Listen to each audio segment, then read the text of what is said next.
When did humans start being awkward? The earliest recorded embarrassing moments. Hey everyone, and welcome to Bedtime Historian Sleepy, the quiet little corner of YouTube where history slows down, gets comfortable, and politely agrees not to overwhelm your already tired brain. If you're settling under your blanket, adjusting your pillow for the absolutely essential final time, or just letting yourself drift toward that warm, drowsy edge of sleep, you're exactly where you should be. So take a slow breath, let your shoulders loosen, and let tonight's story settle in beside you like soft lantern light on old parchment. And if you're joining from anywhere in the US, just stay with me for a moment. I know your day was probably loud, rushed, brightly lit, and full of things labeled urgent that absolutely did not deserve that label. But this space isn't like that. Nothing jumps out. Nothing demands your attention. You don't even have to look at the screen. Just let the sound carry you. So don't click away yet. Give yourself this small, gentle pocket of quiet. Let your breath slow. Let your mind soften. This is your pause, your calm, your soft landing at the end of the day, a softer, stranger version of the past. Not the grand historical moments people pretend to remember from textbooks, but the tiny ones, the awkward ones, the moments our ancestors absolutely did not want preserved, but somehow ended up carved in stone, written on clay, or whispered by a very bored monk into the footnotes of a manuscript. So before we wander into that deeply human territory, go ahead. Dim your lights. Shift your blanket into that very dramatic arrangement your pillow will pretend to support. And let your breath slow into something loose and unhurried. You don't need to watch the screen. You don't need to follow along with all your brain cells. This is bedtime history. A soft drift through the moments that remind us our ancestors were not wise marble statues, but people who tripped, panicked, said the wrong thing, and occasionally walked into walls. And if you're tuning in from the US, just stay with me for a gentle moment. I know your day may have been loud, bright, chaotic, and aggressively filled with tasks that absolutely could have waited. But here, right now, nothing demands your attention. Nothing jumps out. Nothing is urgent. So don't click away just yet. Give yourself this little quiet bubble of night where the world softens and history becomes, well, charmingly embarrassing, because tonight, we're exploring the first truly awkward. Humans, the earliest recorded cringe moments. The ancient equivalents of saying you too when the waiter tells you to enjoy your meal. Moments humanity should have forgotten, but history, being the little gossip that it is, remembered anyway. So get comfortable. Let your eyelids drift down just a little, and let's begin with a universal truth. Humans have always been awkward, a soft drift into prehistoric cringe. Now, unfortunately, the very earliest awkward moments weren't recorded, mostly because writing hadn't been invented yet.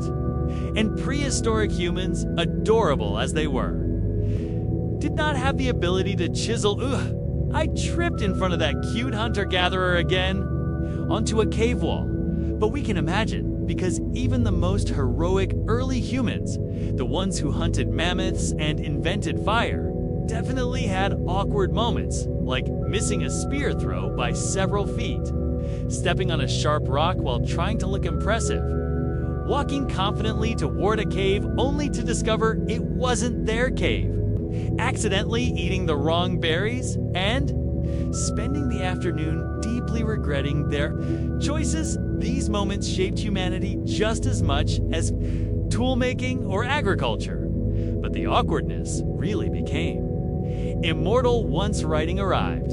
And that brings us to ancient Mesopotamia, the origin of many things humanity cherishes: writing, math, beer, and apparently recorded embarrassment.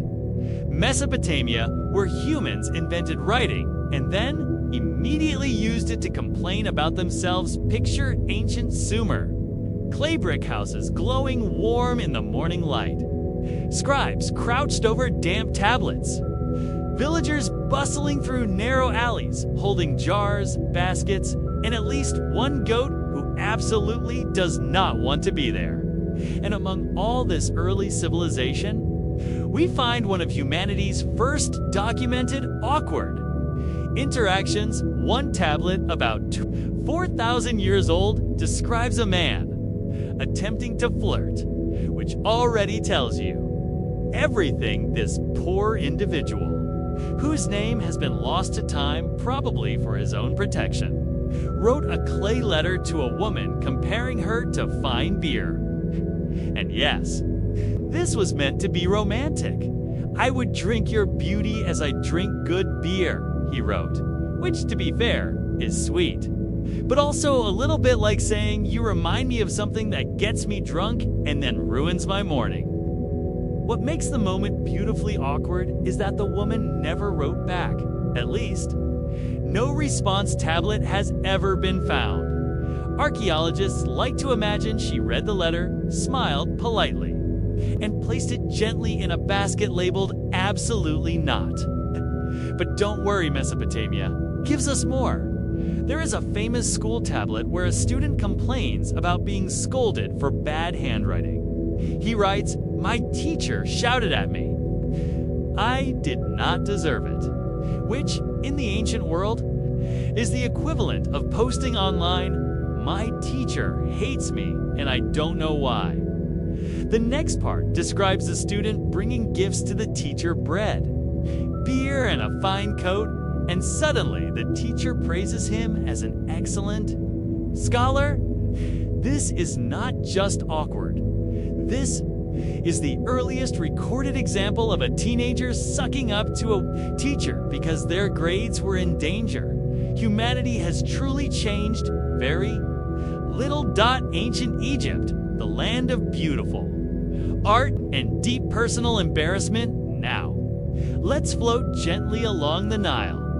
Soft sunlight glimmering across the water, papyrus rustling, villagers carrying baskets of grain, and here, among the pyramids and temples, we find some of the best accidental awkward moments recorded in history. One papyrus from the Middle Kingdom describes a scribe who tripped while carrying a stack of important scrolls, scattering them across the floor of the palace. The commentary, written by another scribe, reads, "He fell like a man unused to, standing," which is magnificent.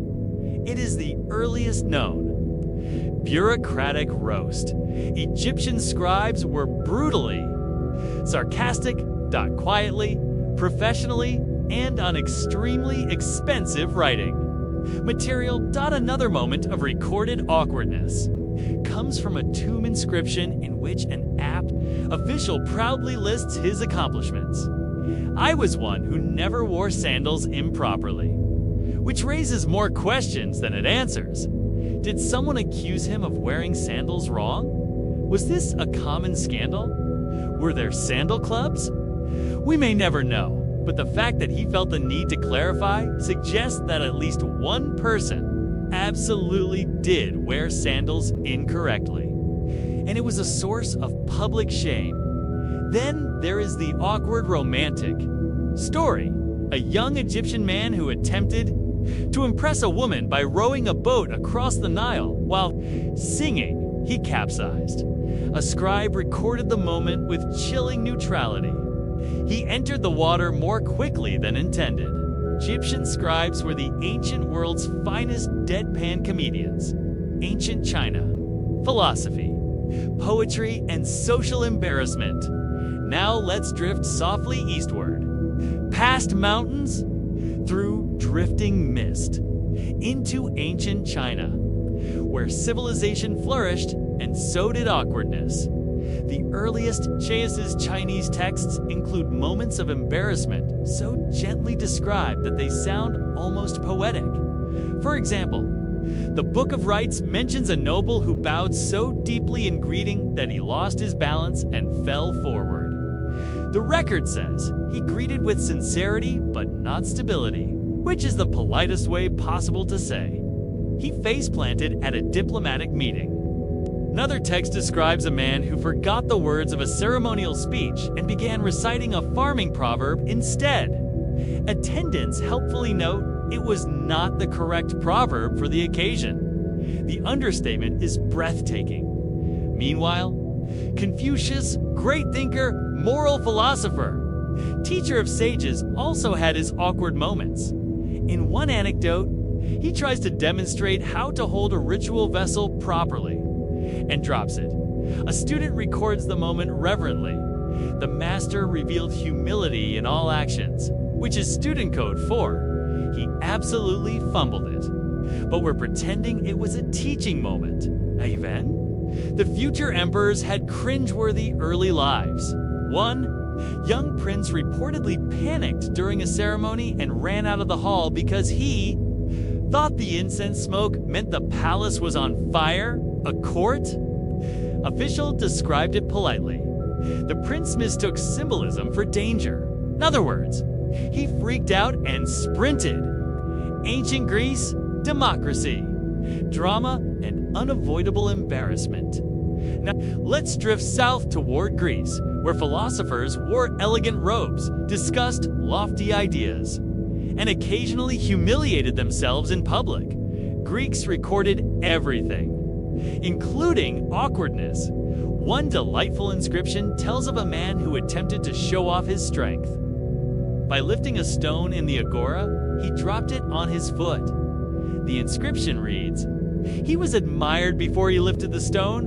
Another awkward moment comes from a symposium, a drinking party where wealthy men recited poetry, philosophical arguments, and occasionally vomited in corners. One guest attempted to impress the group by quoting Homer. He misquoted badly. A scribe summarized the evening. He spoke boldly, but not correctly. Then there's Socrates. Yes, the Socrates who famously wandered barefoot and lectured people. One day, he tripped on a step in the Stoa. A student described the moment. Drifting into the longships, Viking women at seat night, we're drifting back to a place that was probably draftier, smokier, and much louder than anything you're falling asleep in right now. So if you haven't already, go ahead and dim the lights, get comfortable, breathe in, and let's settle into something pleasantly ancient. We're going to explore a strange little corner of history tonight. Not the big heroes, not the famous battles, not even the men with complicated surnames like Bloodaxe, who sound like they should be fronting an over-enthusiastic metal band. No, tonight, drifting into the quieter world of ordinary women in the Viking Age, who somehow survived long sea voyages that most of us couldn't get through even with Dramamine, sweater, and a fully charged phone. Because the thing about Viking voyages is that they were long and cold and profoundly wet.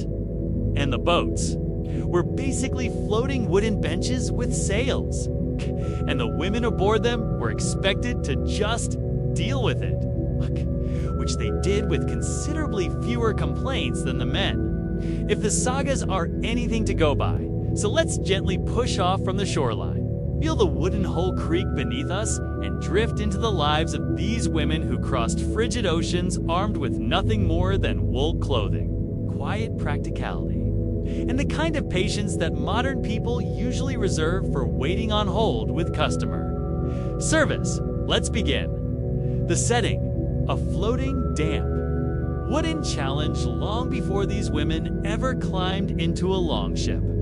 They understood one basic truth. The sea didn't care. It didn't care if you were pregnant.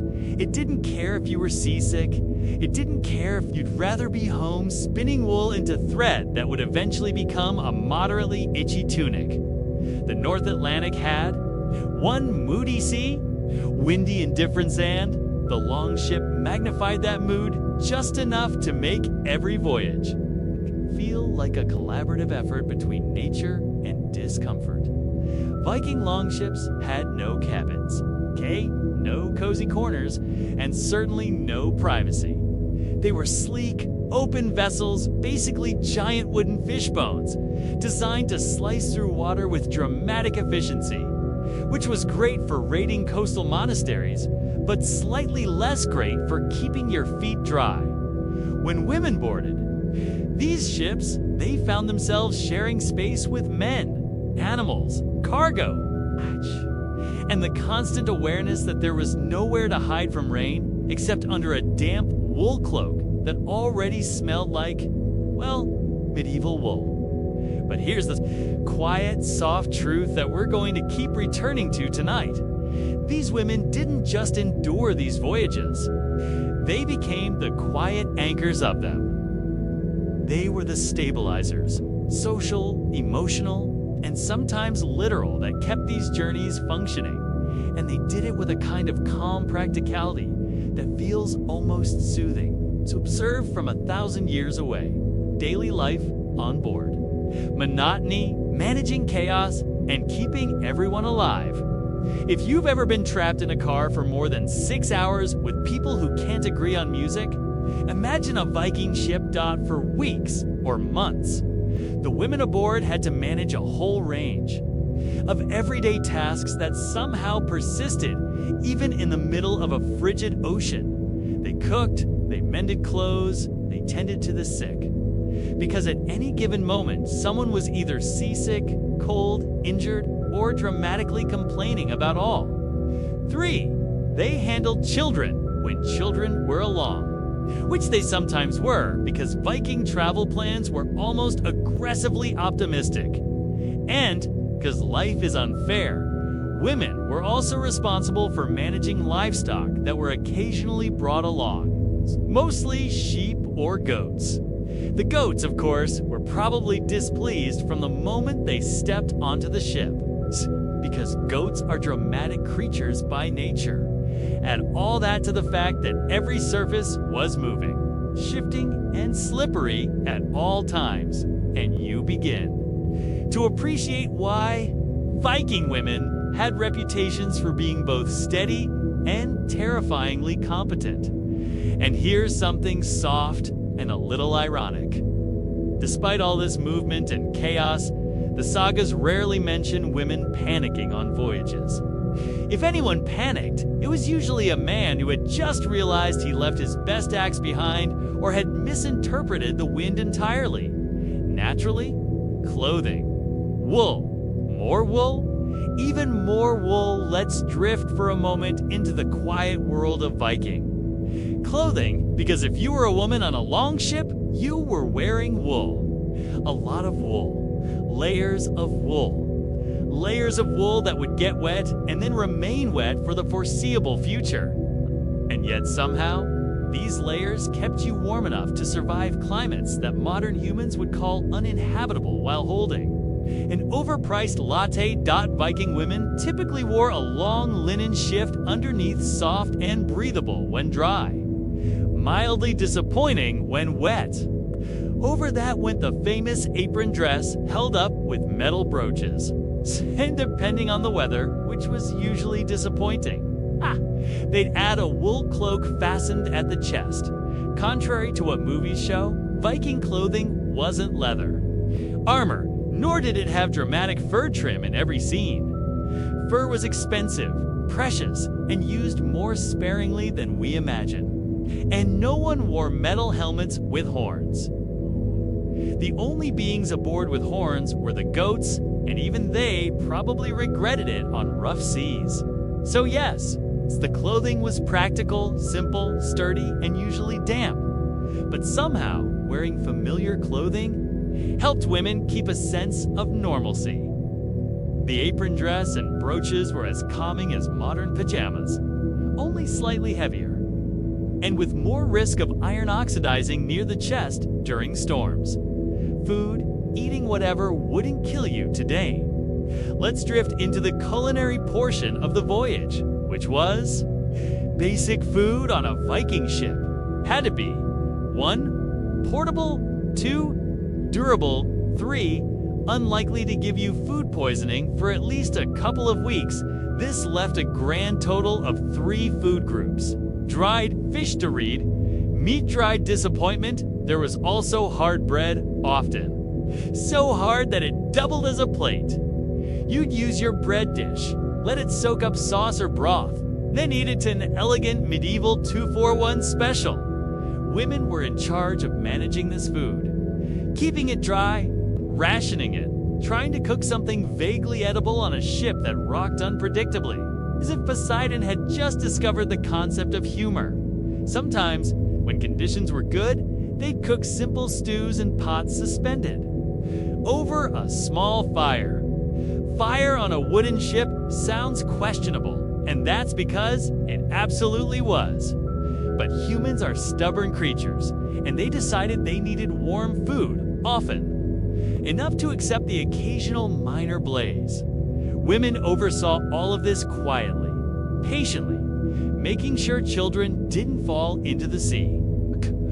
Goats didn't eat the rations, and men didn't burn the ship down while trying to cook something heroic.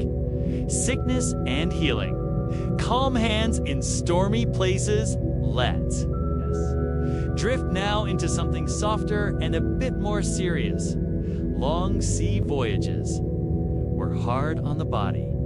Even the strongest sailors got sick, and women stepped into the role of healers with a kind of resigned, gentle authority.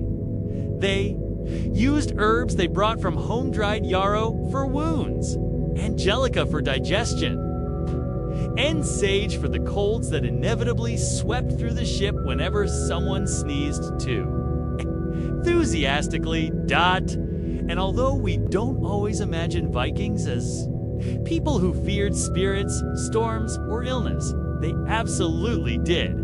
The women carried amulets, carved charms, and runes meant for protection. They whispered small prayers to the gods, not loudly, not dramatically, just enough to remind the sea that someone was paying attention. And of course, because the universe is ironic, it was often the women who remained the calmest during storms, while the men performed more openly theatrical displays of fear.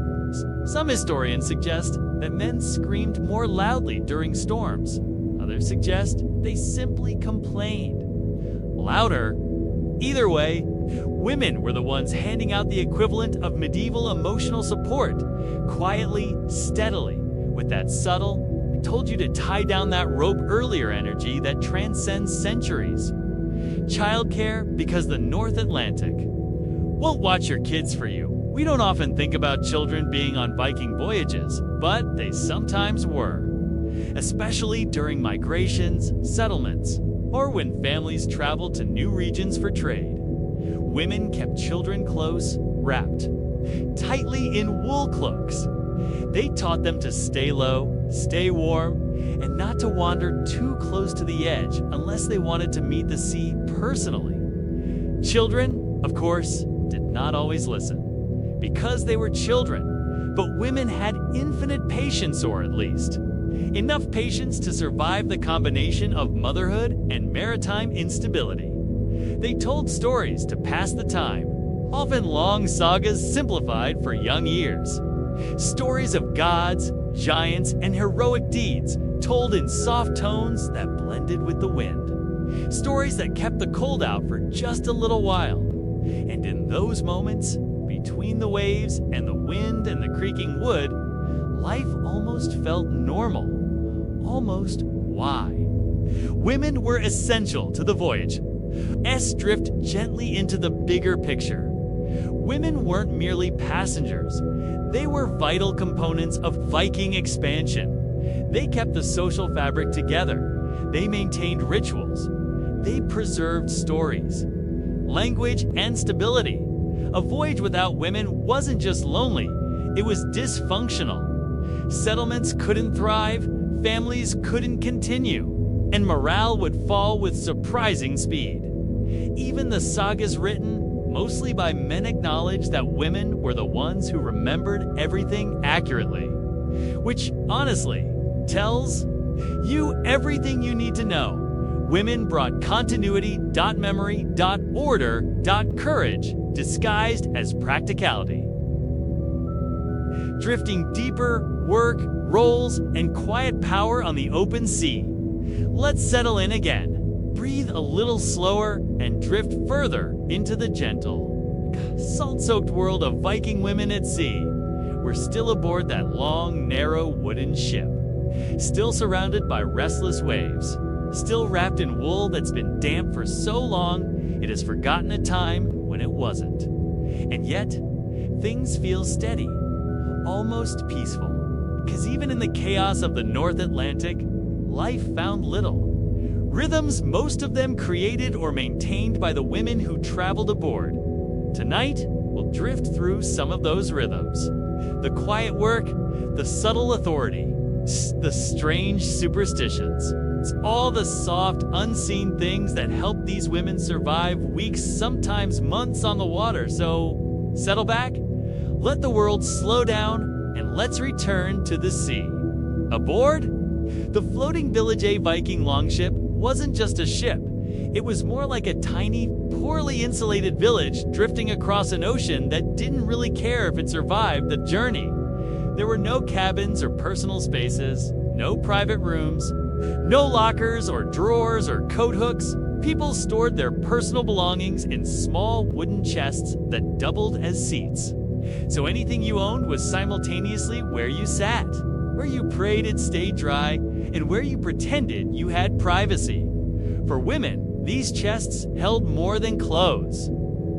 They held needles and thread herbs wrapped carefully in bundla small, carved objects for ritual stani keepsakes from homen sometimes. The stories themselves memorized histories, family lineages, and poems to recite on quiet nights because these voyages weren't just about distance. They were about continuity. And while men focused on rowing, steering, trading, or occasionally bragging about rowing and steering, women kept the cultural glue in place, the art of doing everything slowly now. The modern world, multitasking usually involves switching between apps and pretending to drink water. But on a long ship, multitasking meant something more elemental. Women repaired clothes, while calming children while listening for changes in the wind. They cooked while scanning the horizon for land. They comforted seasick crew members while making sure goats didn't eat the food bags. These weren't dramatic tasks. They didn't require heroic music, but they required the kind of slow, steady attention that made the ship feel human instead of wooden dot, and because every action had to be performed on a surface that never stopped moving. Women developed a kind of subconscious balance, a low, steady sway that kept them upright without effort. If you've ever stood on a bus and instinctively leaned with the turns, imagine that, except the bus is trying to tip you into freezing water every 30 seconds. Despite this, the sagas give us virtually no tales of women tumbling dramatically across the deck, which is impressive considering the deck was essentially a slippery wooden dance floor with no railings. What we do occasionally hear about is women quietly correcting men. Not loudly, not with drama, but in that gentle, eternal tone used by people who know they've said something wiser than everyone else in the room. Work of the hands, spinning, weaving, and the quiet power of wool. We don't often imagine spinning wool on a ship. And yet, they did, because wool was life. Wool was warmth. Wool was currency. Trade goods, clothing, bedding, rope. Okay, spinning was something women could do anywhere, including on a rocking long ship so long as they had a spindle, fibers, and patience. Fortunately, Viking women possessed unreasonable amounts of all three. The spindle would hang and spin freely even as the ship rocked. In some ways, the motion of the sea actually helped. The slow, rhythmic movement turned spinning into a quiet, meditative act. Weaving was harder since it required a loom. But women sometimes carried small, portable looms they could use during calmer periods, often while men rode. Seems like an excellent example of unintentional multitasking. Clothing. Repairs, though, happened constantly. Saltwater ate through thread. Wind tore cloaks. Metal brooches rusted and stained tunics with orange streaks, giving sailors the fashionable appearance of having pressed their chests.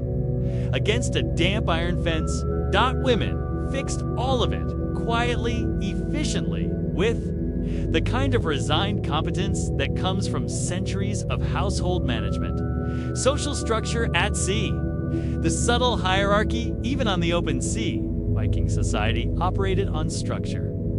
Everyone had a place, everyone had expectations, and women, depending on their family, wealth, or reputation, could hold significant influence even aboard a cramped ship. For example, a married woman of a powerful family might oversee food storage and supply distribution. An older woman, known for her healing skills, might serve as the voyage's unofficial medic advisor. And peacekeeper, a wealthier woman, might travel with a chest full of goods to trade and thus hold economic sway. A woman known for storytelling or reciting Eddas could bring calm to restless nights. An ancient form of entertainment before podcasts existed. And in a soft irony, while longships were designed for speed and efficiency, the social dynamics aboard them moved slowly, gently, through quiet influence rather than loud commands. Women knew this world intimately. They navigated social spaces the way sailors navigated waves. Marriage and partnership at Sinau. Drift sideways into the topic of marriage, because Viking marriages were not romantic in the modern sense, but they were partnerships. And during sea voyages, those partnerships mattered. A husband and wife traveling together, shared work, they shared responsibilities. They shared a small space that provided exactly 0 opportunities to cool off during arguments. So they kept things calm.low-energy.practical. It wasn't uncommon for women to advise their husbands on when to rest, when to steer, or when to adjust the sail. And despite stereotypes about Viking masculinity, men often listened. Probably because they knew who actually remembered important details like weather signs, food rations, and the existence of consequences. In the sagas, women are frequently portrayed as the rational ones, the ones who prevent impulsive decisions. It's the ones who understand long-term consequences. It's the ones who do not immediately propose, "Let's attack that island. We can barely see through the fog." So on a longship, a good marriage wasn't dramatic or passionate. It was calm, steady to people working in balance. On a boat that didn't allow much room for imbalance. Superstitions and rituals. Quiet acts against a loud sea. Let's drift into the more spiritual side of things. The sea was unpredictable, unfriendly, unimpressed by human effort, and so Viking women practiced small rituals to keep voyages safe. These weren't dramatic ceremonies involving thunder or blood. They were quiet acts. Whispers, objects held for comfort. Some women carried small Thor's hammers pendants worn close to the heart. Others had runes carved into bone or wood. Some kept herbs they believed offered protection or clarity. Some simply murmured prayers to Freya and Jard, or Frigg whenever the waves grew too bold.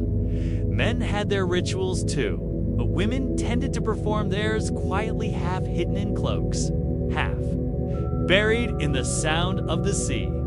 Not out of shame, but because stillness itself felt like a kind of magic. And on nights when clouds hid the moon, and the ocean turned black and silent, even the most confident sailors welcomed these whispers, because everyone knew the sea had moods. And the gods had preferences, and a woman's quiet prayer could only help. Conflict management, the art of not letting men ruin everything we. Redrifting now into a gently humorous part of the voyage, because Viking men strong, brave, skilled, were occasionally dramatic. Not always, not constantly, but enough. A long, stressful voyage could lead to arguments over navigation dyes, agrins about food rations disputes, about who stole whose dried fish philosophical conflicts, about whether the wind was helpful or personally insulting. Women often stepped into these tensions, not forcefully, not loudly, but with a kind of experienced calm that said, if you two don't stop arguing, the goats are going to. Look more mature than both of you. Women served as mediators, subtle negotiators, people who remembered the plan when others forgot it, and they didn't need authority to lead. They just needed competence, which they had in steady, quiet abundance. When land was finally in sight after weeks of cold spray, shifting waves, and wet wool, someone would finally shout that they spotted land, although shout might be generous. After weeks at sea, the crew was tired enough that enthusiasm arrived in slow, slightly dehydrated waves. Women were the ones who prepared for landing, organizing belongings, calming children, repicking food, stores making. Sure, the goats didn't sprint into the ocean in a final act of defiant sand. As the longship scraped against a new shore green rocky, unfamiliar women stepped out with the same quiet readiness they had carried through the entire voyage, because their work wasn't done. It was only shifting from sea to land, from constant motion to the steadiness of soil. But for the moment, as their boots touched the ground, they had survived something extraordinary. Not through glory or battle or bravado, but through calm endurance. A slow kind of strength, a patient one, the kind that builds new worlds. They were the quiet center in the middle of a long, cold North Atlantic balancing act, and they survived. It was the kind of calm strength that doesn't need embellishment, drama, or heroic music, just steady breathing. Drifting toward the unknown, settlements, storms, and quiet resilience, let's settle back in. Loosen your shoulders, let your breathing slow a little. We're drifting deeper into the world of Viking women and their long, wavering journeys. Over the sea, we've already spent time on the ship, feeling the sway of the waves, the scratchiness of the wool, and the unmistakable scent of damp wooden planks. But the voyage didn't end when the ship touched land. Far from it. In many ways, the landing was just the next phase of a continuous, mildly uncomfortable adventure. Tonight, we're going to drift into that next phase. The early days of new settlements, the realities of exploration, the storms that changed everything, and the quiet resilience that shaped Viking life far more than heroism ever did. So if you're settled, warm, and ready, let's keep drifting. After landing, the quiet chaos of new soil when a Viking longship finally reached land. No one simply cheered and wandered off, mostly because everyone was exhausted, stiff, and moving like they'd recently become part goat themselves. The women, though, were often the first to switch into practical mode because land meant work, just a different kind. They assessed the supplies, counted the food, checked the children for anything suspiciously, rash, dash, like, and then started building the heart of what would become a settlement.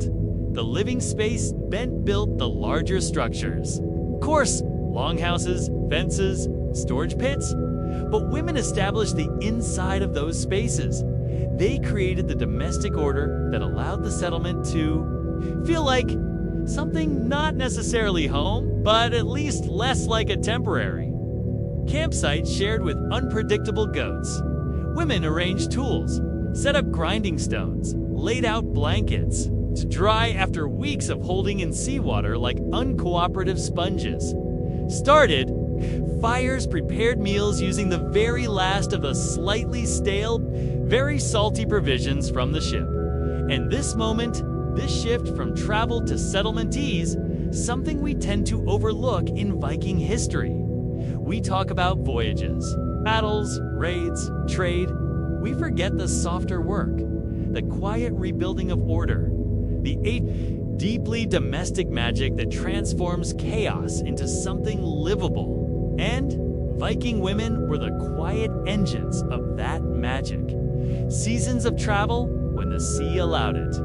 And when it didn't let S drift for a moment into the larger rhythm of Viking travel, Vikings weren't foolish enough to cross the North Atlantic in winter.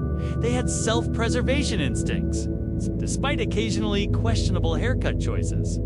So, most voyages took place between late spring and early autumn, when the sea was slightly less homicidal. Still, storms could roll in at any time. A calm sky could become the inside of an angry drum. Within minutes, winds would howl, waves would rise, and the Longship Wonderful in many ways would react by bobbing violently.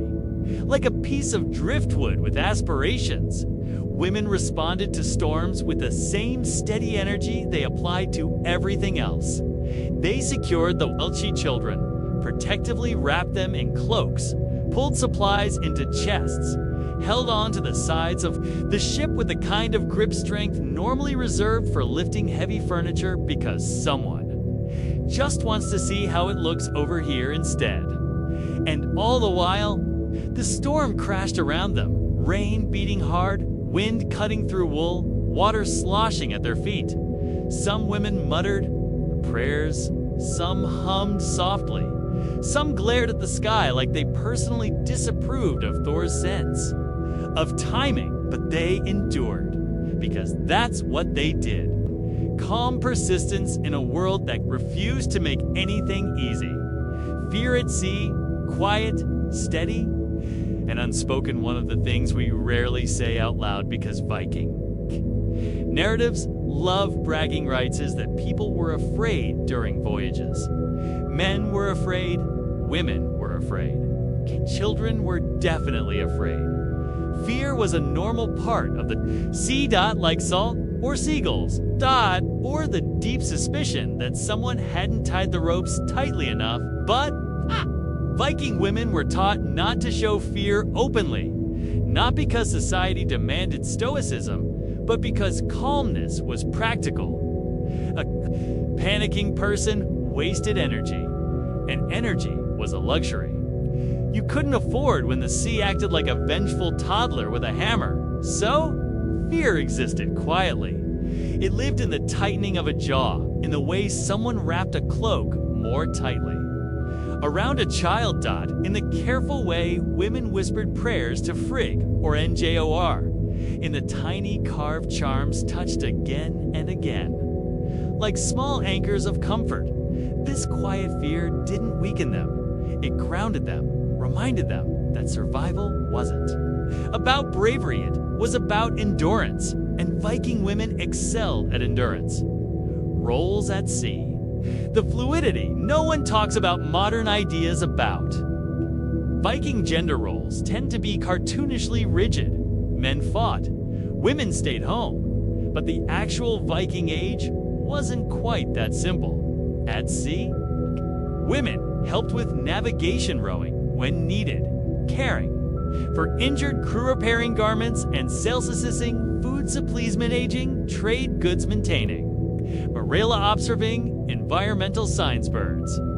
Currents, cloudsome women were trained in more direct skills. They could use weapons if the situation required it.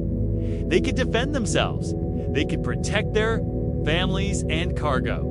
And when the men were too exhausted to row, because rowing a long ship for hours straight tends to encourage rapid soul-searching. Women sometimes stepped in, not dramatically, not in a saga-worthy way, just quietly, because the ship needed to move, and someone had to help. Roles were fluid on the sea. They shifted with weather, circumstance, and necessity. In many ways, the Viking ship was a small, floating democracy of mutual exhaustion. The social thread holding people together. Let's drift now into something softer. Every voyage, no matter how practical, had its emotional side. People missed their homes, their families, the familiar smell of their longhouse, even the slightly annoying neighbor who always borrowed tools and returned them with suspicious dents. Viking women were the social stabilizers during these periods of longing. They told Storius Rimbard, genealogicided old poems, offered soft advice, disputes reminded people of why they were traveling in the first place. These weren't dramatic actions. They didn't involve raised voices or powerful speeches. They were small, gentle things like a hand on someone's shoulder or a quiet story told under a cold sky. And these small things were the threads that kept the group from unraveling. In many cultures, the storytellers are men, but in Norse society, women were often the ones who held the oral tradition, who guarded the sagas, who knew which ancestors stole, whose cattle in 845 CE, and why everyone still held a grudge. Their memories were the soft archives of the people, enduring voyages. Those memories mattered. Trade voyages and market roles, not all. Voyages were migrations. Some were trade journeys, and when the purpose was trade, women had active roles. Women helped determine the value of wool, cloth, furs, and dice managed the war. And dice managed the quality of goods, negotiated prices. Especially in marketplaces where women customarily carried small trade items in their own chest-sexed herbs, textiles, and crafted objects. Say, women skilled in spinning or weaving could turn wool into a valuable product. Her woven goods might be worth silver, broad silver that supported her family. Trade wasn't just business, it was independence, and on a long ship filled with potential profit. Viking women weren't merely passengers, they were economic contributors, quiet, steady, and quite capable of staring down any trader who tried to offer them a suspiciously low price. The return journey, homesickness, relief, and the slow drift. Home eventually after days or weeks or months. The ship would turn back toward home, and the return journey always felt different. People were tired in a deeper way. Supplies had dwindled, clothes had grown thin. Everyone smelled like they'd been marinating in seawater and pessimism, yet the mood was softer, calmer. People talked more, laughed more quietly, slept easier because home was ahead. And even if it was hundreds of miles away, the idea of it warmed the ship more than any wool cloak ever could. Women prepared for arrival the same way they prepared for departure. Checking police cleaning tools, mending clothes, comforting children, planning meals for when they returned. They also helped reset the emotional tone, encouraged optimism, quietly discouraged conflict, kept everyone focused on the simple fact that they made it this far. And as the coastline of home appeared slowly, mistily women often felt a mix of relief and resignation, because land meant work again. Cooking, weaving, farming, hosting, trading. Life didn't pause when the ship landed. It simply changed tides. The unspoken resilience of ordinary women. There's one thing we can drift away with tonight. It's this. Viking voyages were not survived through heroics or legends or epic bravery. They were survived through quiet resilience, through patience, through small acts, done well in difficult conditions, through the calm strength of ordinary women whose names never made it into the sagas. Women who lulled children to sleep during storms-bound wounds with steady hands. Thanks for drifting through history with me here on Bedtime Historian Sleepy. If you'd like more calm, strange, and comforting stories from the past, Don't forget to like the video, leave a comment, and subscribe for our next quiet journey. And if you know someone who'd enjoy learning while winding down for the night, feel free to share this with them. Sleep well, and I'll see you in the next story.